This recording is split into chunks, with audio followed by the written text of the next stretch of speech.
Matthew Holt. I'm now with Tamara StClaire. She is the Chief Innovation Officer of Xerox, a very large company that is actually going through a big change, right? You are about to split yourselves up. I don't know which part you end up in and how that works, and maybe we can discuss that.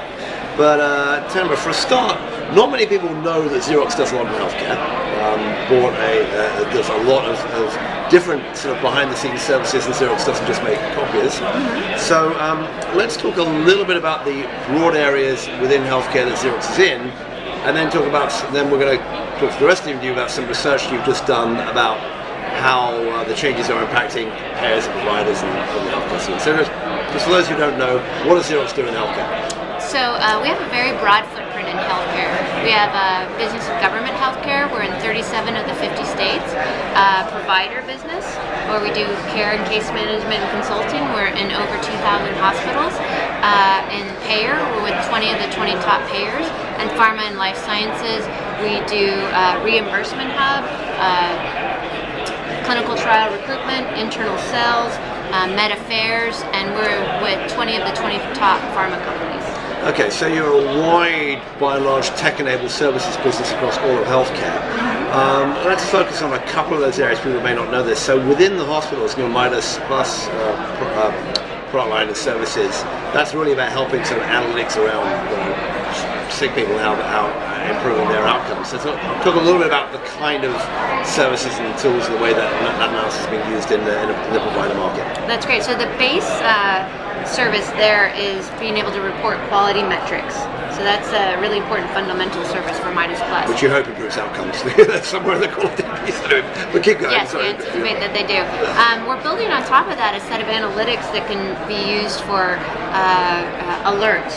So, for example, we have one that's around ICU admissions. So being able to alert folks based on the data in the EMR and data that's collected, identify folks before they may note with their own clinical view where an ICU readmission might occur or ICU admission. So there's a lot of mining of the data that actually goes beyond just kind of quality reporting, as you were saying, to actually taking clinical action. Fabulous.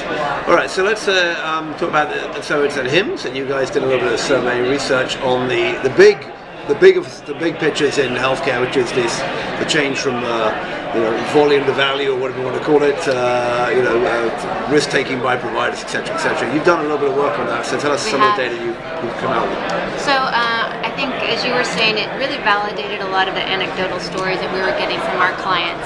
And I'm going to use my little cheat sheet here.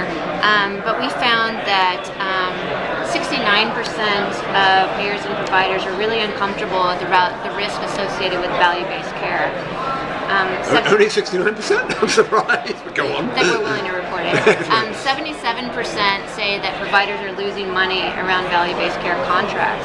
I think one of the things that shocked us is that 49% only have 10% of their portfolio that's risk-based. And if we think about in 2018, CMS's mandate that 50% are value-based, we really see that there's probably some really big challenges in making that journey. So I think there are a couple of things interesting there. One is I'm actually not that surprised that only the half have a very small amount in risk-based or value-based care.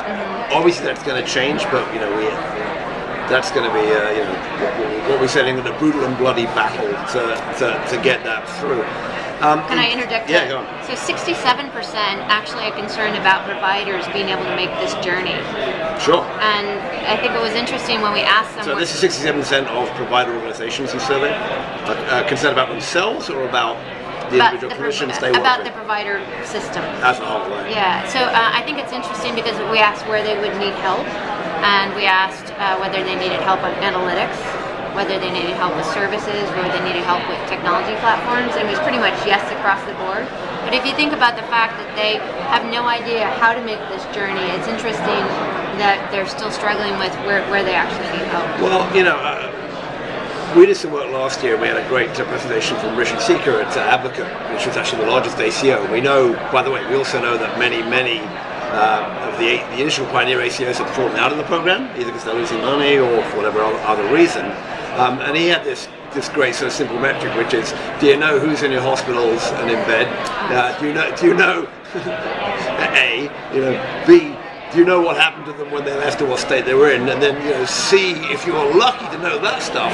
The third one is, do you actually know what might happen to them in the future, so you can actually predict what happens to them next, right? So many hospitals are still struggling with that first thing of who you got right now, let alone what's going next. And if you talk about them losing money or not being, or maybe not, I was kind of kidding with you off screen, how would they know?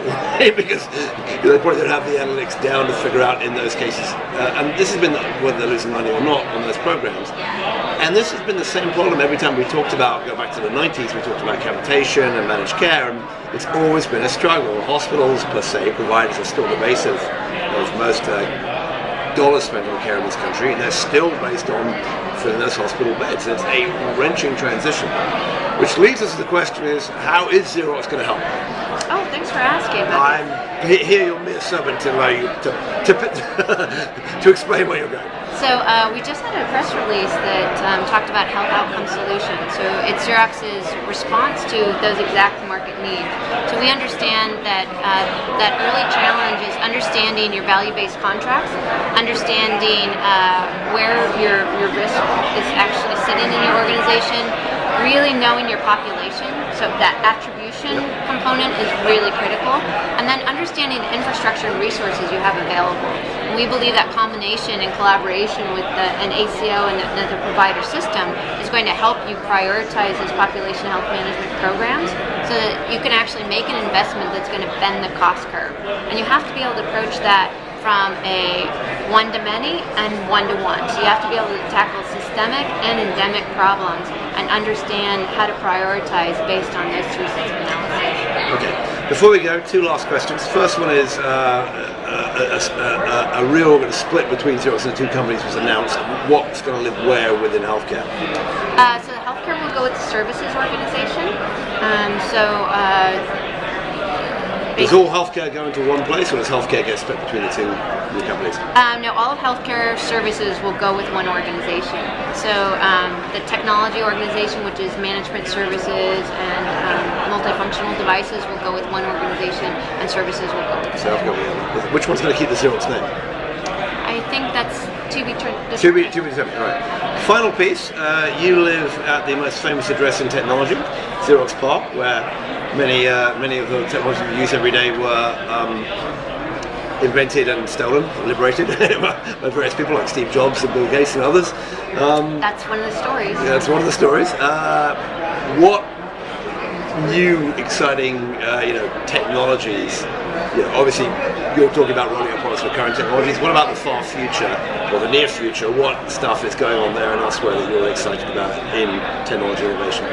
Well, I think one of the really cool things that is going to impact every industry, and in particular healthcare, is the Internet of Things. And we have cutting edge research working with academic institutions and with startup companies looking at where the Internet of Things can go. So it's being able to Google anything, being able to understand and integrate all types of data, and you can imagine what that can do for healthcare. Absolutely. So interesting stuff. I've been talking with Tamara StClaire. She's the Chief Innovation Officer at Xerox, and next week the Chief Innovation at Xerox or some other company to be named later, at HIMSS in 2016. Thanks, Tamara. Thank you, Matthew.